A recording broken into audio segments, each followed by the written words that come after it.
അങ്ങനെ ദാ വൈകുന്നേരം ആയപ്പോഴേക്കും കുളിയൊക്കെ കഴിഞ്ഞാൽ മുടി ഉണക്കി എടുക്കായിരുന്നു. പിന്നെ വൈകുന്നേരത്ത് ചായ ഇട്ട് കുടിച്ച് കളയാന്ന് വിചാരിച്ച് പാലൊക്കെ എടുത്തുകൊണ്ട് പോകുന്നുണ്ട്.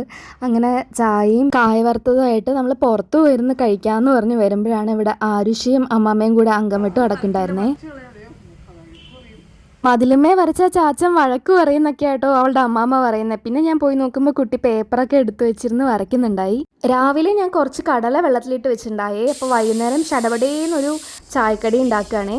കടുക് പൊട്ടി വരുമ്പോഴേക്കും ഉള്ളി, വെളുത്തുള്ളി ചതച്ചത്, 2 പച്ചമുളക്, പിന്നെ തേങ്ങാക്കൊത്തും വേപ്പിലയും കൂടെ ചേർത്ത് കൊടുത്തു. ഇത്രയും സാധനങ്ങൾ നന്നായിട്ട് വഴന്ന് വരുമ്പോഴേക്കും നമ്മൾ വേവിച്ച് വെച്ച കടലയും കൂടെ ചേർക്കുകയാണ്. ഞാൻ കടല വേവിച്ചപ്പോൾ തന്നെ ഉപ്പിട്ടുണ്ടായിട്ടോ, അതുകൊണ്ട് കുറച്ചുകൂടെ ഉപ്പേ വേണ്ടി വന്നുള്ളൂ. സംഭവം നമ്മുടെ സുണ്ടലുണ്ടല്ലോ, ഏകദേശം അതേ റെസിപ്പിയാണ്.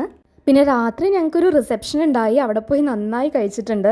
ആദ്യം അപ്പം സ്റ്റൂ ഒക്കെ കഴിച്ചു. പിന്നെ ഗീ റൈസ്, കപ്പ, മീൻകറി, അത് കഴിഞ്ഞ് ഒരു സിനമൺ ടീ എന്തോണ് കുടിച്ചത്.